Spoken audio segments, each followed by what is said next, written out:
Hello, my name's Scott Fromey, and welcome to the Backwoodsman Institute. Today I'd like to show you a little bit here. I'm out doing some wildlife habitat improvement, some wildlife management. In Indiana, I feel that my most valuable tool as far as wildlife management goes is the chainsaw. There seems to be plenty of food around here. Don't have a whole lot of incidents of animals actually starving to death, but what they are lacking is in cover. So by using a chainsaw, I can create a lot of cover and build up my wildlife management areas with the chainsaw. I can probably do more good than with a tractor and actually in a disc and actually planting, food plots. So a lot of the food that they eat is actually wild food that grows in nature. In the wintertime like this, they're going to be eating off the young tender twigs and honeysuckle that ain't froze out and little scraps and stuff like that, so the inner barks of some of the smaller trees. So in order to make that more accessible to the wildlife, like I said, I go in with the chainsaw and open up some areas and create it that way. It's mid-February and we're getting ready to breeding season for small game like rabbits and stuff. It's actually going to be starting. If they haven't started breeding already, they're going to start breeding and it's going to start having their young in March. So, and the sap's down, be just a good time to, you can see everything and get a good assessment of really what kind of types of habitat you have and what you're dealing with and where to improve it. So I'm going to show you, look guys, a little bit about what I'm after, what I'm looking for, and then what we need to do. Okay, let's look at this area right here. If I pan out around here, you can see there's quite a bit of brush and quite a bit of cover for, small game, rabbits and stuff to get into. Now I'll pan out over in here. You can kind of see the difference between there and the difference right in here. So why is this area, not looking like that area? Well, it's because of all the trees up here. The canopy is thick and shading out the bottom, and therefore there's no really benefit to any small game wildlife down on the ground. It just becomes all open. So what I'm going to do is I'm going to fix that.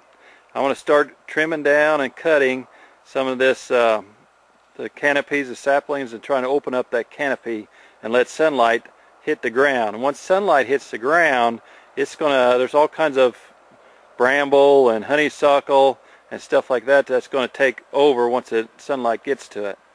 So that's what I'm going to try and achieve here.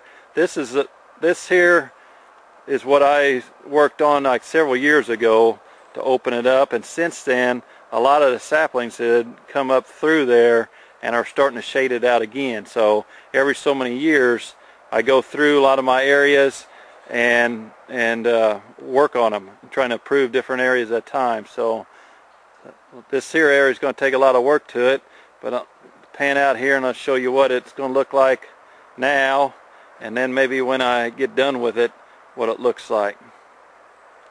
Here's a different angle, actually the back side of that, what we were just looking at, and you can see, I'll see if I can zoom in a little bit closer here. You can see where I had cut the tree that was there and kind of hinged it down and laid it out on top of each other.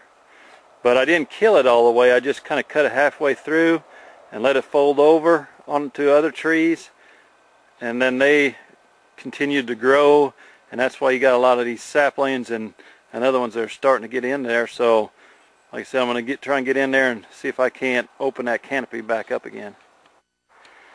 Okay, here I'm in another area, and if you look, it's kind of hard to see with the snow on the ground with the camera, but there's a lot of cover here still that's benefiting the wildlife, but this was a lot thicker a year or two ago, and what's happening is that actually the canopy is starting to shade out a lot of the undergrowth here, and then therefore you got open pockets throughout here that the sunlight's not hitting the ground in it, and it's actually shading out the undergrowth of a lot of this habitat. But one of the things that I want to show you here is there's an assortment of different trees. Now you can't I just don't go walking in there and start whacking trees down. If a majority of the trees that show up in an area like this, there's sumac, there's some persimmon tree. If you know what a persimmon is, you know that's pretty beneficial to wildlife. That's pretty, you know, if you're going to attract wildlife, they like persimmon in the fall of the year, especially hunt deer and squirrel and stuff to hunt around. And sumac's pretty fast growing, so is a persimmon tree. There's wild cherry, poplar. So I'm not just going to cut any old tree down. If I'm going to cut a bigger, I'm going to leave the persimmon trees stand, because I like a lot of persimmons in my wildlife habitat area. The sumac seems to grow fairly quick, so I can cut that down and really doesn't really affect it. If there's enough there to keep growing, it doesn't seem to affect the wildlife too much. But what I'm trying to do is get a lot of this honeysuckle and grapevine, I'm basically creating a jungle. So what I want to do is thicken it up as much as I possibly can. So go ahead and get the chainsaw out and start whacking.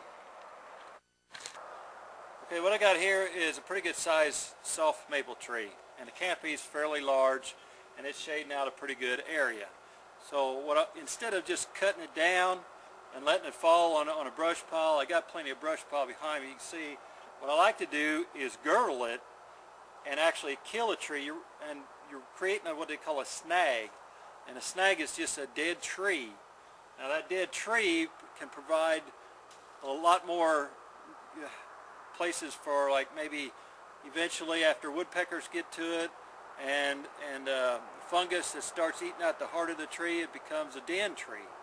So a tree this size here could be utilized by wildlife in that fashion. So I'm going to go ahead and girdle the tree. Now how I'm going to do that, I'm going to cut all the way around the base of the tree, and I'm going to go about 1.5 inches to 2 inches deep. Because all your sap that runs up and down a tree is in the outer layer of the tree. It's in the outer 1.5 inches to 2 inches of the tree. That's where all the sap runs up and down. So if you can cut that and eliminate that from the sap from going up into the trees, you're basically going to kill it. Now a lot of times, if you can just cut 1.5 inches deep all the way around a tree, sometimes that'll seal up and the tree will keep living. So in order to ensure that the girdling takes effect, is to do it again about 1 foot above that area. So I'm going to go ahead and cut around this trunk of the tree 1.5 inches to 2 inches deep all the way around, and then come up another foot or so and cut all the way around again.